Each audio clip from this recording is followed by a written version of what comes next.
Hello, and welcome to our event about exploring career paths in applied neuroscience.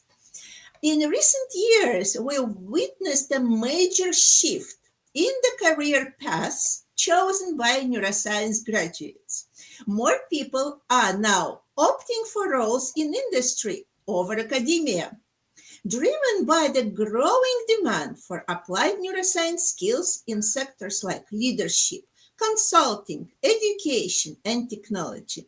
Applied neuroscience is opening up diverse and impactful career opportunities. And today we are here to explore these paths with a very special guest, Dr. Justin James Kennedy, who is TEDx speaker, a esteemed behavioral neuroscience professor, and a thought leader in neuroleadership.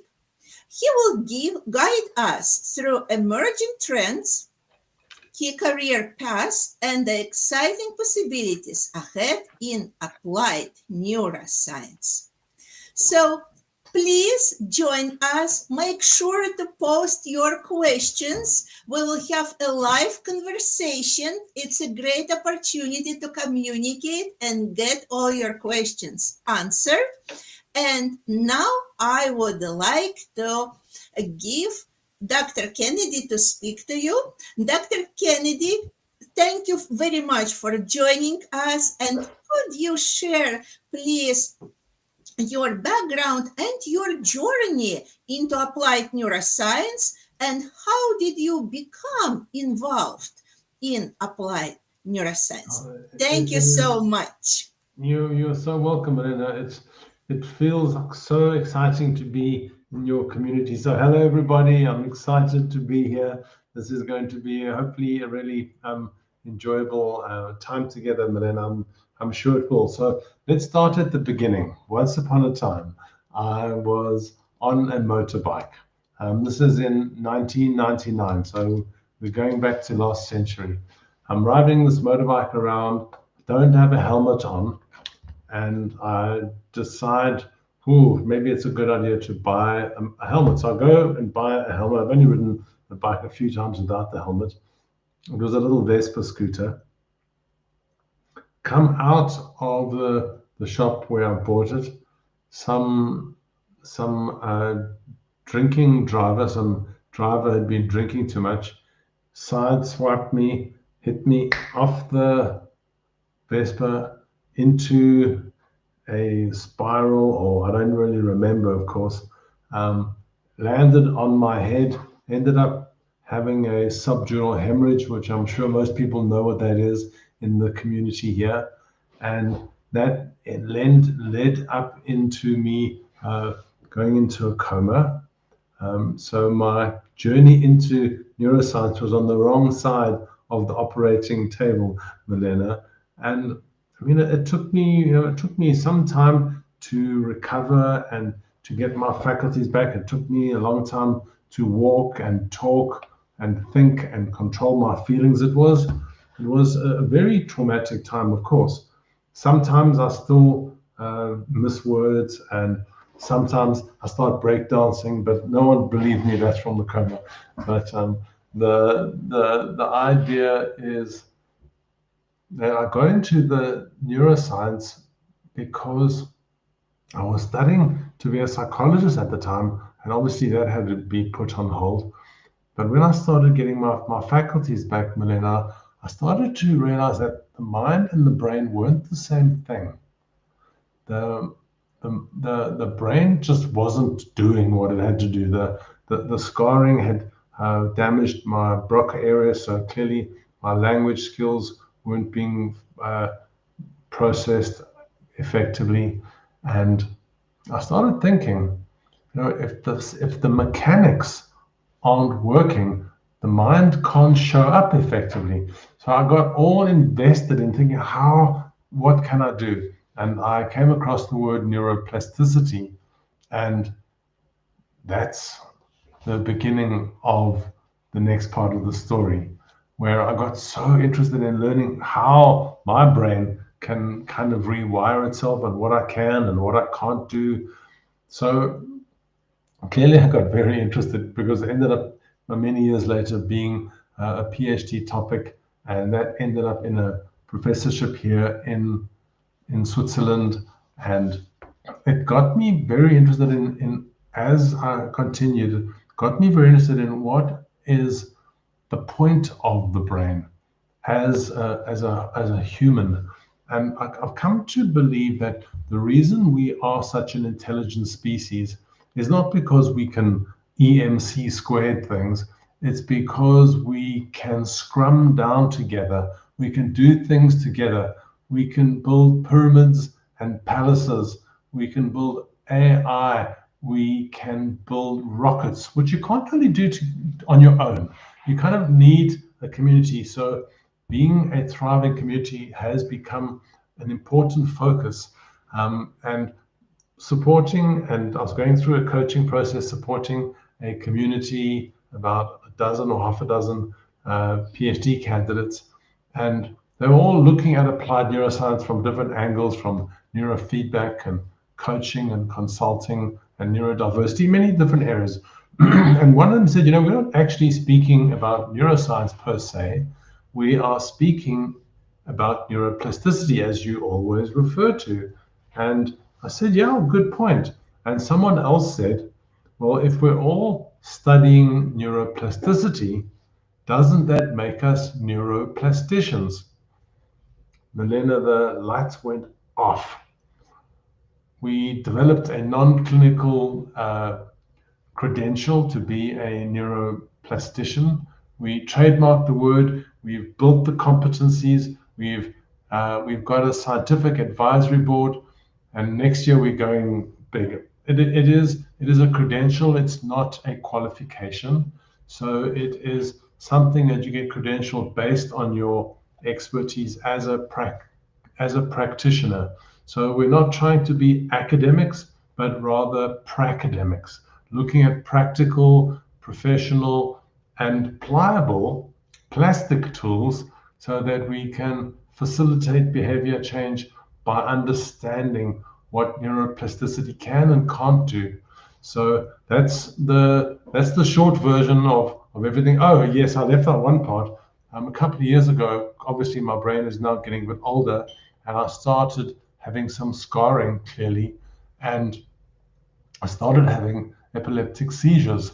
So now, as much as I believe in neuroplasticity, I also believe in pharmacology. So I'm taking medication and it's working pretty well. But if there's anybody there who's got an opinion on the myelin sheath role in epilepsy, I'd love to hear it because I've got a theory. But I'm not a clinician, and I don't have any specific environments. I'm more in the practitioner space. So that's the short version of the long story. In fact, let me just. It actually was a book, and the book's got such a good title. It's called Brain Reboot. So I think it's a great title. I wish I could bought the website. But Brain Reboot is a book that I wrote. It's about 5 years old now. So some of the science, science is quicker than buying a Big Mac. So you have to keep up. But if any of your listeners want a copy of the book, I'll happily share it with them. If they want that, I can share my email address with them, or they can find me at professorkennedy.com. So we can play with that. But that's the short introduction. I hope I didn't overwhelm everybody, Milena. No, thank you very much for your introduction. And in fact, your path into neuroscience, applied neuroscience, started with a very difficult time, but you overcame so much and it led you to amazing things. Yes, and becoming neuroplastician and creating the community where people in applied neuroscience can find and develop new skills, open new possibilities for themselves. So thank you very much. And now I also see here two people already who commented. Christina Lyra said a great message, and Alison Mons also joined us, and she says she loves this and she can't wait to become a neuroplastician. Okay, so we have support in our chat already, and thank you everyone who are messaging, who are supporting us, and please send your questions. We are waiting for them. So thank you. Um, so on your path, Dr. Kennedy, you noticed, like you said, students or professionals who were already doing certain applied neuroscience things and building careers in those areas. So my first question is, why do you think this interest in industry-related roles in applied neuroscience is growing? And second, what are those examples that you saw in general that are already becoming prevalent in this field? I think the experience is that the interest in neuroscience has become so relevant is because we're learning so much about the brain in the laboratory and in the academia environments. And people like to learn in general, it's a human condition, but when it's practical stuff that you can apply, it becomes much more interesting. Today, I saw the launch of Willow. I don't know if you saw what Willow is, Milena. Anyway, Willow is a new quantum uh, qubit platform from Google, which is basically the first quantum computer. It got launched about an hour ago, maybe a day ago, somewhere relatively soon. So go look at Willow. And I was thinking about, you sure, quantum computer sounds amazing, of course. I don't really know what it is, but I've concentrated and there's not really any practical application of it yet. It's going to take another maybe 5 years before you can do anything with it. So it's news, but it's kind of likely I'll forget about Willow unless there's something that I can do with it. And when we look at neuroplasticity, there is something we can do with the science. We can learn that if we are going to have certain events, it's going to have certain consequences. If we don't improve our sleep hygiene, for example, we're not going to be able to learn effectively because the brain's not going to get that deep sleep. It's not going to process that learning, and you kind of might as well just not done any learning. So there's all these applications that are coming out that are so cool. And in the NPN hub, NPN being short for neuroplastician, because nobody can spell that, and the neuroplastician hub, the npnhub.com, is a place where we got people all sharing their interest and all sharing their expertise, but mainly sharing their ability to be learners and experts, to be expert learners. And it makes the environment so interesting. And so much so, we're going to be launching an opportunity for people who are neuroplasticians to actually get revenue generating referrals, basically making money by being a neuroplastician.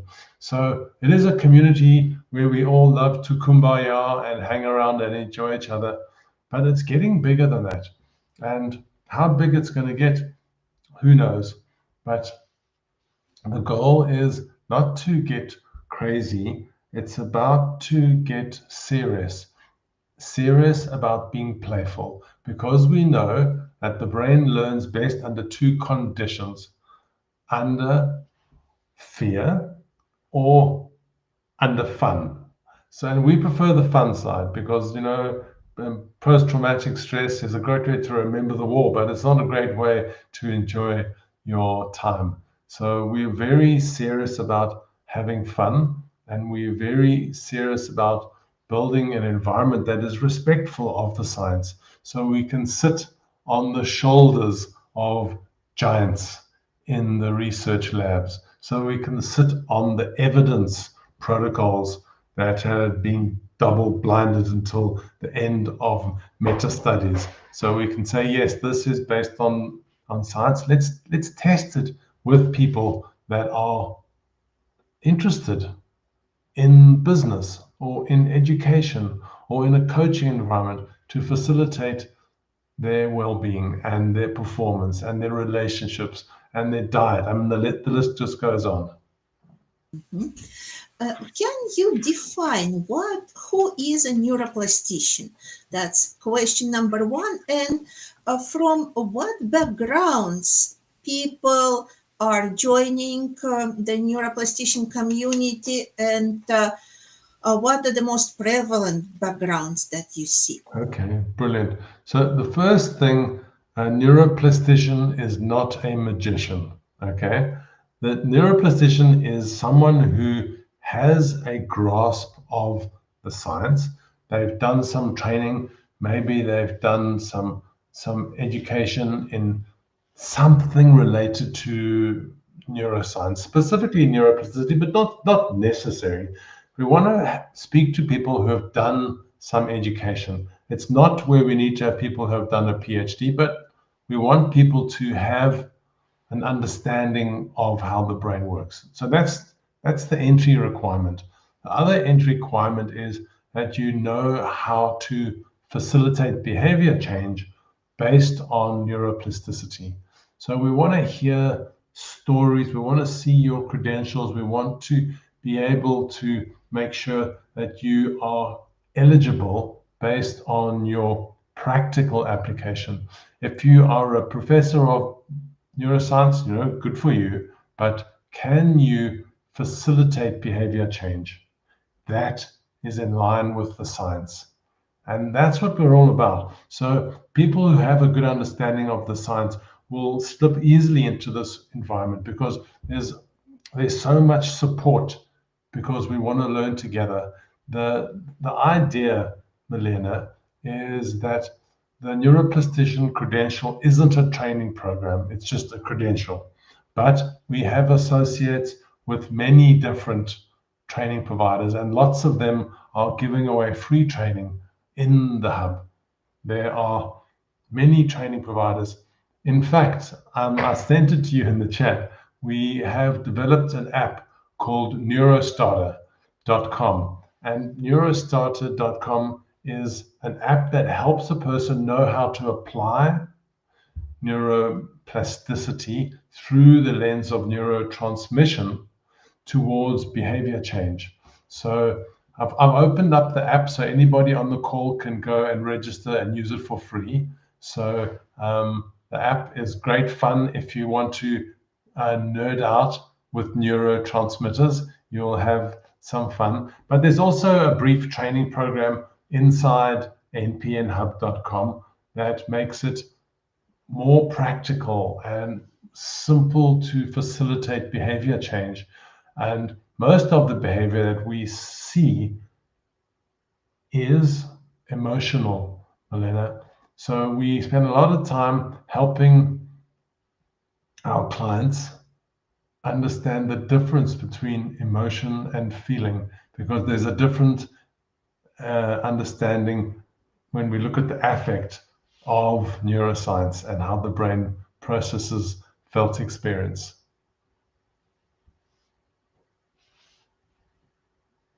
You're on mute, I think, Milena. I think you've gone mute.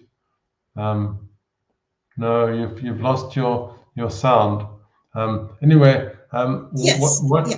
are you Mhm. back? Very good. Yes, I'm back. I was just posting the link for everyone so that everyone can have a look and see what this app is about. Let me We're bring going to distract them now. They're not going to this. talk to us in the chat because it's such an interesting app. All the neuro nerds in the call are going to get lost in that app, and Yes. they're never going to come out. So if you found the app, register and but come back to the conversation because that app is like hypnosis. It's like Kool-Aid for the brain. Thank you, Dr. Kennedy. And we have already some questions. That's why I was asking about the backgrounds, people from what backgrounds people are coming into the community. And we have a question from Pegah Ramazani. I'm sorry if I didn't pronounce it correctly, but Pegah Ramazani. And she is saying, thank you so much for such an interesting speech. I'm a PhD student who came from engineering background. What kind of certifications can help me with working as a practitioner? So the word practitioner is huge. You know, I'm assuming she is speaking about being a neuroplastician or a coach or a consultant or maybe a teacher. A practitioner is such a big word. So for the sake of this conversation, right, I'm going to say in order to be a neuroplastician, you need to do two things. One, have some kind of certificate of training in neuroscience, in applied neuroscience, and you need to have some time practicing, learning, and in the credential for those people who are still new into the application of neuroplasticity, we do have a credential for that person who's still learning. So if you have interest and engagement, you can become a neuroplastician by simply engaging with us. So the idea is not to engage with anybody. It's about engaging with people who are serious about the science, but also serious about being silly and fun and engaging and enjoying the time together. That is such an important part of building an intelligent and healthy community that will sustain itself. Otherwise, it would have been easier just to have gone on holiday somewhere else and met some people there, I suppose. Yes, thank you. Thank you, Dr. Kennedy. And Noam Eckhouse is asking where can you find the link. So I already posted it into the LinkedIn And chat so under this. put the link for npnhub.com Mhm. because that's where everything comes from. The Oh, Institute of Organizational Neuroscience is the institute that hosts the NPN Hub, and that mhm. hosts Neurostarter, and it's like a whole ecosystem of stuff now, Milena. But the best place to start is at Mhm. npnhub.com. That's just where you'll find everything. Mhm. Um, and we've Yes. also we've also opened up a free trial month, so encouraging everybody to join for a month. Come and have conversation. Come and learn what it means to be a neuroplastician. In fact, maybe I should give you the link in the chat now. You can drop it in here as well. Mhm. The I idea, already, yeah, yeah. I already dropped it. Yes. the Yes. link to it be a neuroplastician. Yes. Yes. We have a That's link. important. Mm-hmm. Also, we have Noam Eckhouse, who was asking about the link, but he is also saying that he is from neuroeducation field. Do you have any examples of people joining you from neuroeducation and how being a neuroplastician or have this knowledge can help people in neuroeducation? So neuroeducation is a bit like saying oncology. It's huge. It's huge. And when you say neuroeducation, I'm here for the neuroeducation. It sounds like Naomi is saying I'm here for the brain education. There is a whole industry of neuroeducation and educational neuroscience. So then there's a difference between neuroeducation and educational neuroscience. And I'm actually on a faculty with an Australian university where we offer a master's and PhD in educational neuroscience. So if you want to learn about neuroeducation, there is a whole universe of opportunity. But I'm hoping that the neuro education that's coming out of this conversation, Milena, is keeping people interested. Mm-hmm. Yes, thank you so much. And that was my guess that Noam was from the field of neuroscience education, which we refer to as neuroeducation, but maybe he just wants to educate himself about the neuroscience field and applied neuroscience. That's also possible. So, no, if you can provide more information, maybe specific information about you and what's your goal, we can give you more information. Excellent. We also have Sheila Delson, who is saying that your explanations are so well articulated as always, and she's delighted to be with us here today. Yes, so Dr. Kennedy, maybe you can provide some examples of people who joined your community and maybe made some career shift that you witnessed, Okay. expanded their opportunities in the field or in a different field. Okay. Maybe you So have some examples. there is so many different kinds of people. There are coaches and neuroscientists and teachers and therapists and physicians and educators. Um, there is a very interesting um, professor who's now in France, Leo Kiruch, and he was in neuroscience and he is now practicing as a coach. So he's a good example of a neuroplastician who has moved out of academia and now is functioning in private practice. So the neuroplasticians amongst us are all interested in practical behavior change. That's basically what it's about. And the neuroscience keeps us halal, keeps us kosher when we are trying to do things. We're not talking stuff that isn't effective. So there are many different people speaking about different specialities. There are those speaking into the area of neurodiversity. There are those speaking into neuro leadership. There are those speaking into neurofeedback. And in half an hour, we are having a very exciting conversation with a pediatrician who has now become a coach. And she has now specialized in psychedelics. So we're going to speak about neuroplasticity and psychedelics in the next call. So if you can't make it, Milena, I won't judge you. But everybody else, if you go onto mpnhub.com and sign up, you can come to the next call depending on how much time you have. But there's so much, it was it started out as a tennis club, Milena. It started out as a little community with these PhD candidates. And before you know, we're all playing not at the tennis club, but we're playing at the Wimbledon finals. And we realized, this is going to take off and it's getting lots of attention and it's making a lot of practical sense and the clients are getting great results. But in order to stay effective as a community and to keep the not-for-profit ethos in the community, it is important that we treat this place as a clubhouse, not a jailhouse.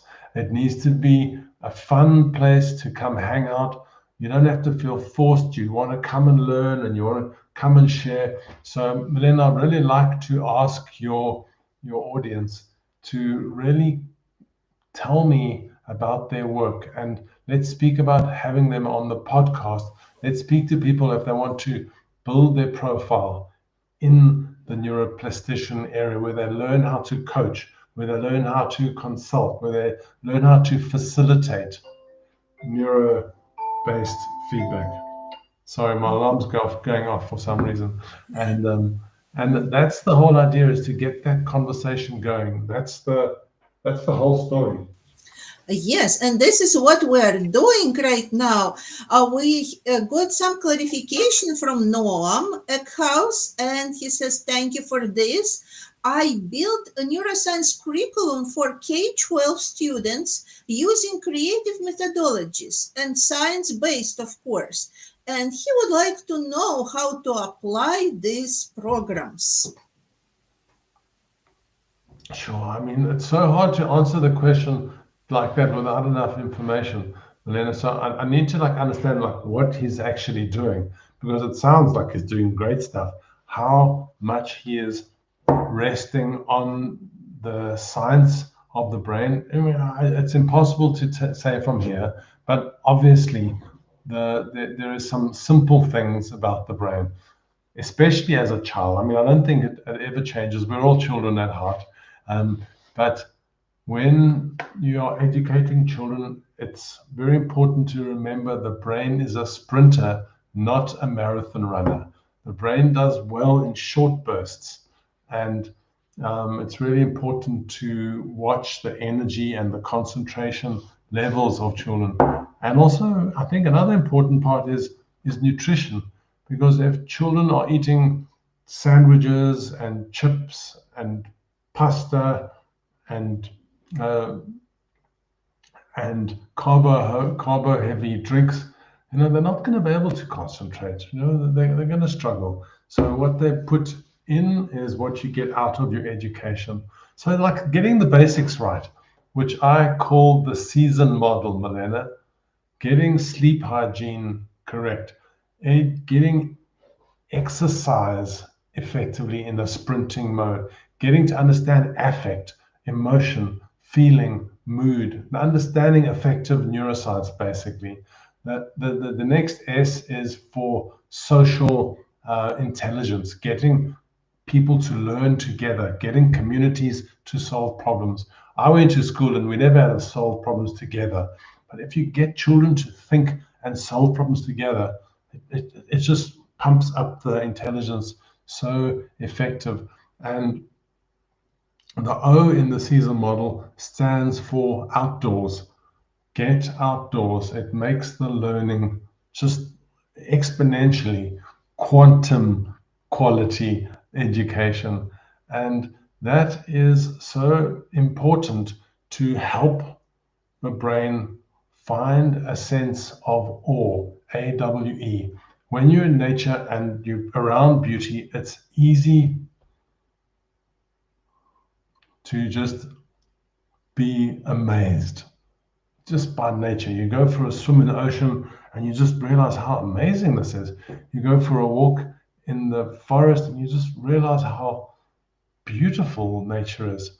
A quick story before I get to the last end is that a couple of months ago we were walking wherever, it doesn't matter, and I was saying something to my wife, and out of the corner of my eye, I saw.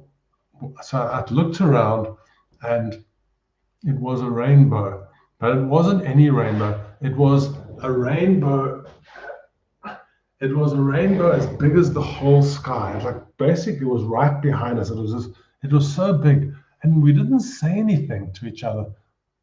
We just stood there and looked at this spectacle, this this beautiful experience. So building that into the learning just makes it memorable. I'm telling a story now. It feels like I remember it yesterday. Getting those emotions engaged makes a huge difference. And the last N in the model is for nutrition. Eat less wherever you are. If you're growing, obviously not when you're a child. Learn what fasting means. It's not that hard. And don't drink alcohol ever, which is impossible. So just try to drink less. So the, the idea around learning what to do with the brain, those were all the fundamental foundations, just to know what you need to know to get the basics right. But once you got that in place, then you then can go on and do magnificent things with your clients. Speak to them about their leadership skills, speak to them about their relationship skills, speak to them about their cognitive abilities, how they can improve their educational provision, improving their fluid intelligence, improving the general intelligence. And you can see I can really go on, Milena. I'm very passionate about this area. Yes, thank you so much. Great suggestions.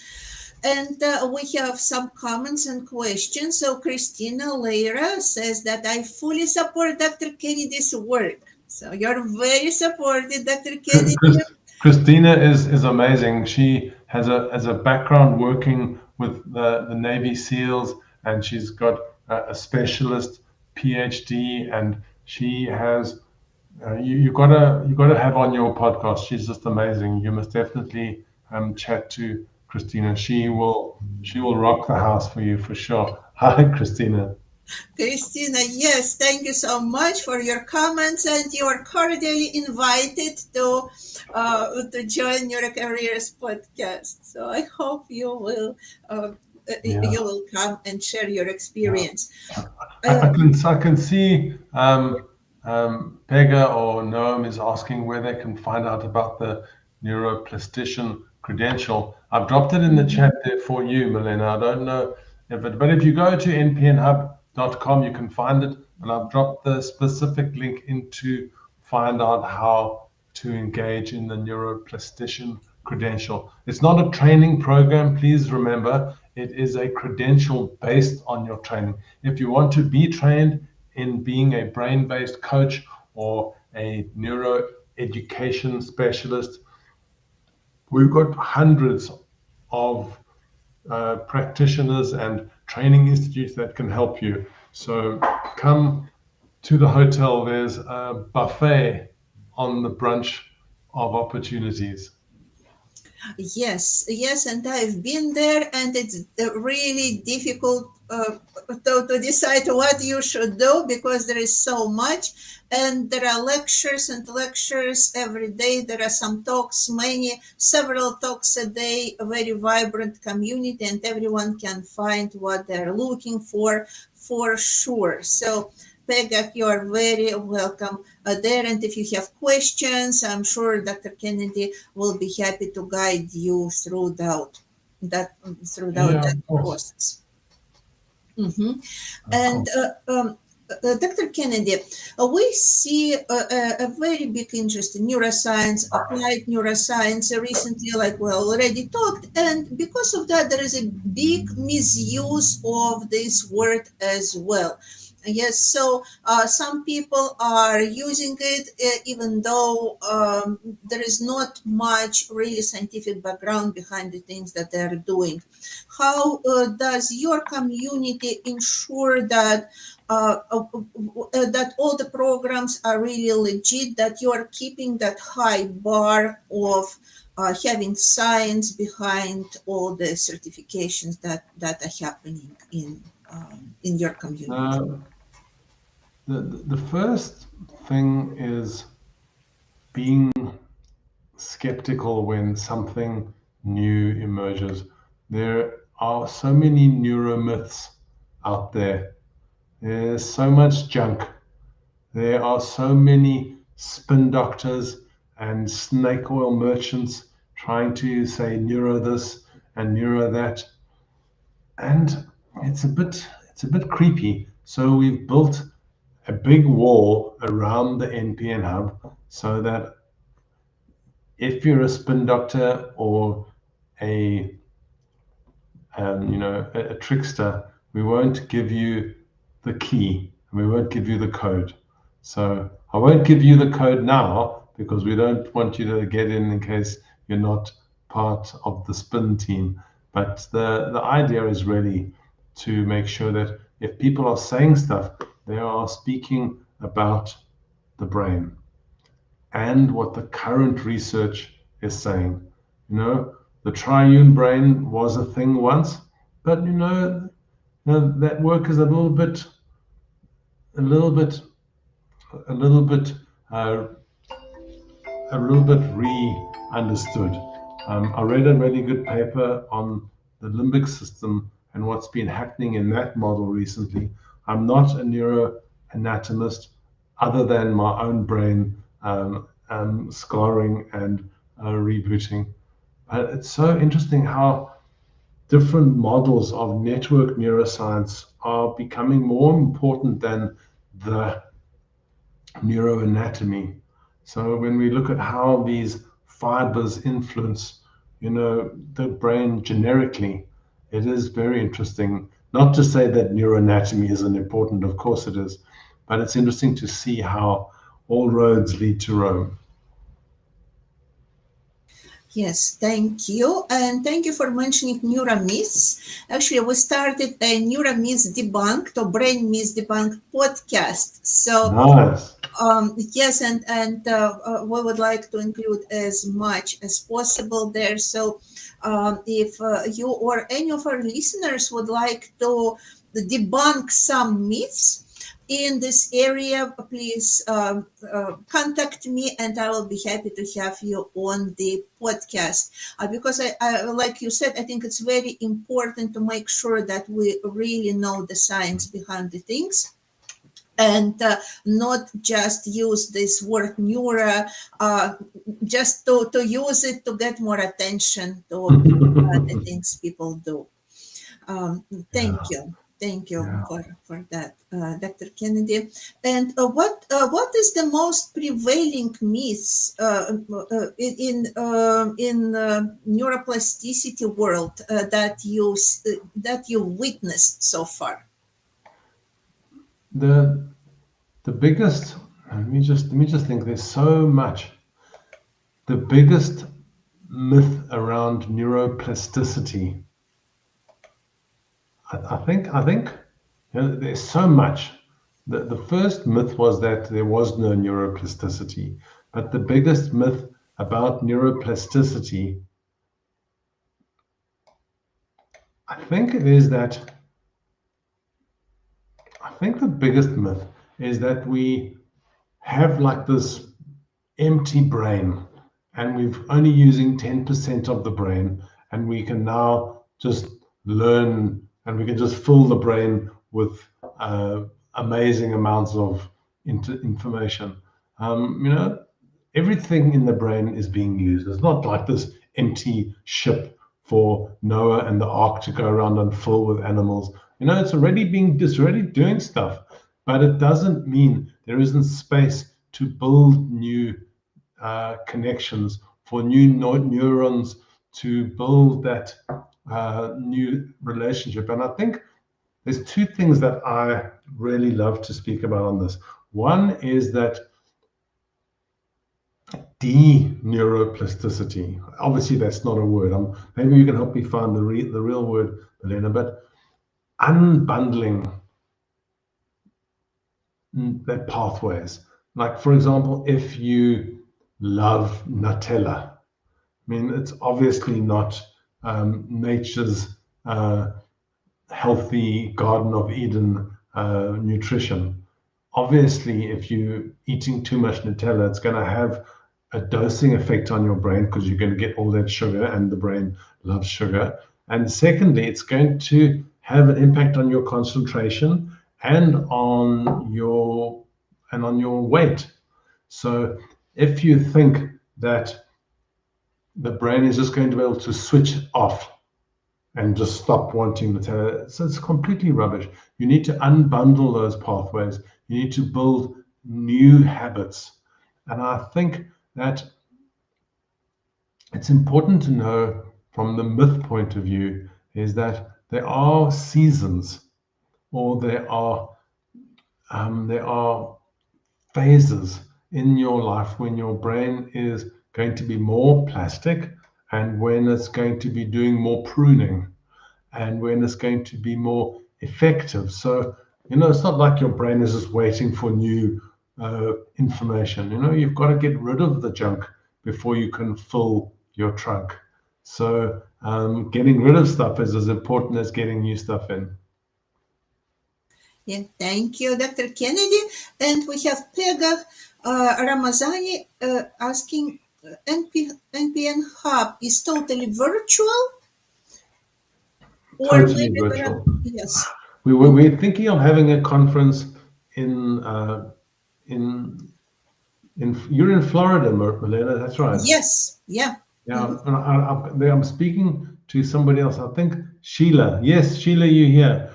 So maybe between you and Sheila, we can organize a conference in Florida next year. So, Pega, there's intentionally no physical space because we want to make this easy for everybody to access. We're only still young. We're less than 2 years old. So we haven't had any. I mean, everybody I've met, I haven't actually met. Um, I'm having a meeting with someone in February, which will be the first person I've actually met. Actually, I've met one or two people, I must be honest, but mainly everybody I've only met virtually, and it seems to work really well. Who would have guessed, huh? Yes, yes, absolutely. So you're planning on in-person events in the future, as I understand, just as an answer to Pega. Yeah.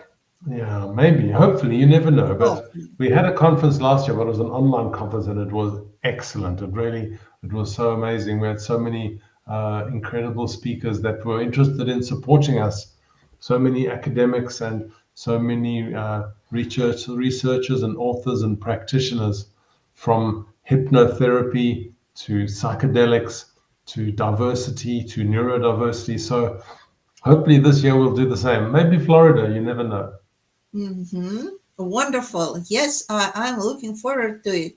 And Sheila Delson is saying, JJ, were you thinking about neuron pruning, where the old neuron habit weakens when we replace the behavior with new neuron development towards improved habit changes?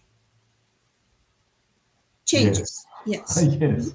I think Mm-hmm. that I have to say yes to that. I don't know what else I can say. Mm-hmm.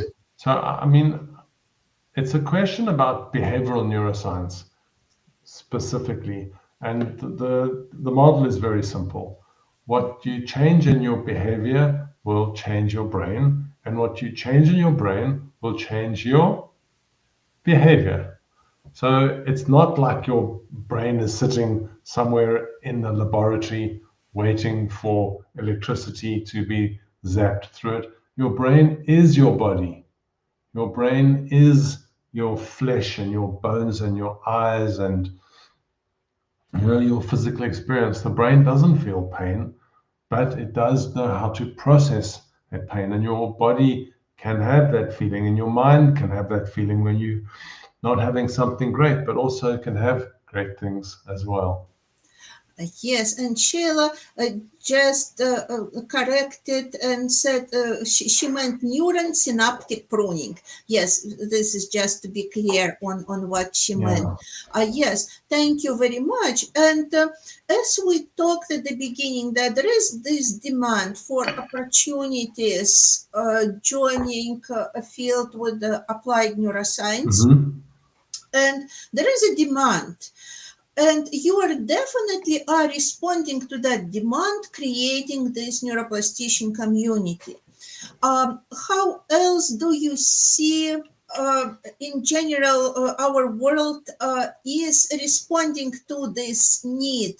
And how do you see this development in the future for career development in applied neuroscience?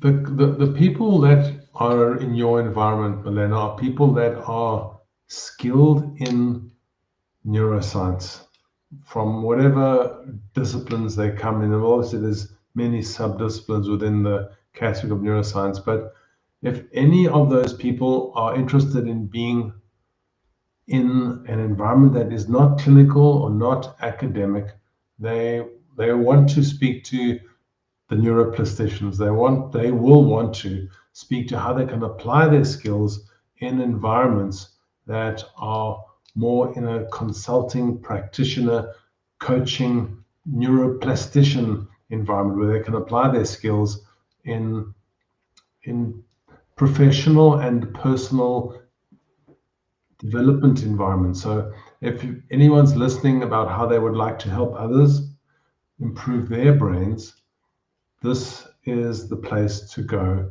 where you can learn those pracademic jewels and skills and learn how we can collaborate to build more and more opportunities for people to understand their own brains so that they can make changes that sustain new habits. Because if you don't sustain habits, the neural pathways don't turn into highways, they stay as walkways in the forest rather than making a big change. So that's the request, Milena. We should maybe have an event. Meg, this is a good idea. What do you think about we invite all your community to come to an event in the NPN Hub, to invite them to hear about what we do and get some of the cool people like Sheila and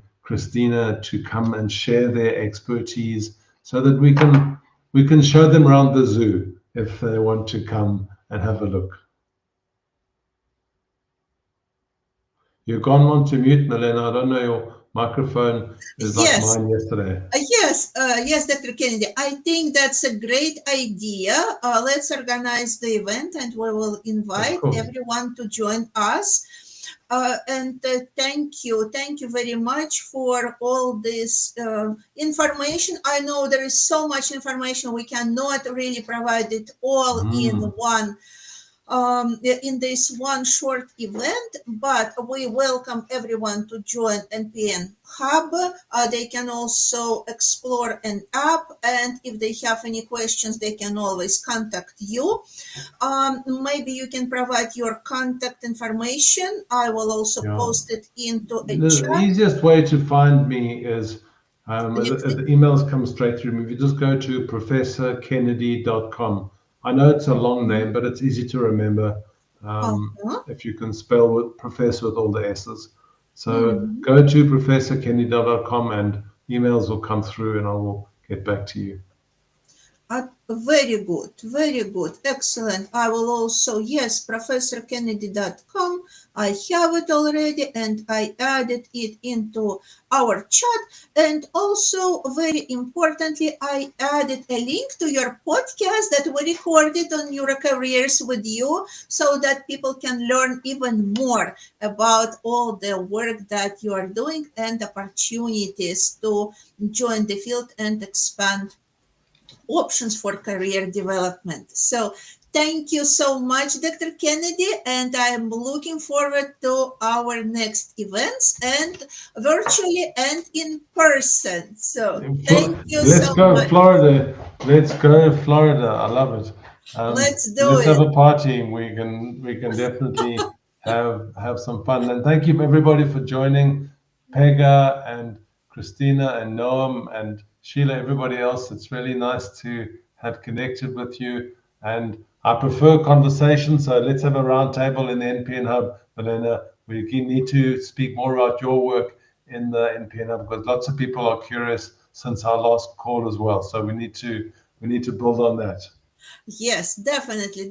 I'm always happy to speak. Such a wonderful environment. I'm always open, and I thanked you, and I also want to thank to all our listeners today for all the questions, all the comments. Sheila is saying "game on," so she's on with the plants. Thank you very much, Sheila. So everyone, thank you for watching, and I also want to remind you that I offer free career sessions to anyone who is interested. So please go to neuroapproaches.org and you can schedule a free session or contact me on LinkedIn. So we're all happy to help you on your career development journey. So thank you Thank very you. much. And Thank you. uh, till next event. Bye Thank bye. you so much, everybody. No, we'll see you in Florida, but first at npnhub.com, my friend. We want to hang out. Take care until then, everybody. Thanks so much, Milena. Thank you. And Hannah Lishkevich is saying, thank you for insightful talk. Thank you for attending, Hannah. It's great pleasure. Thanks. Bye Thanks, bye. Hannah.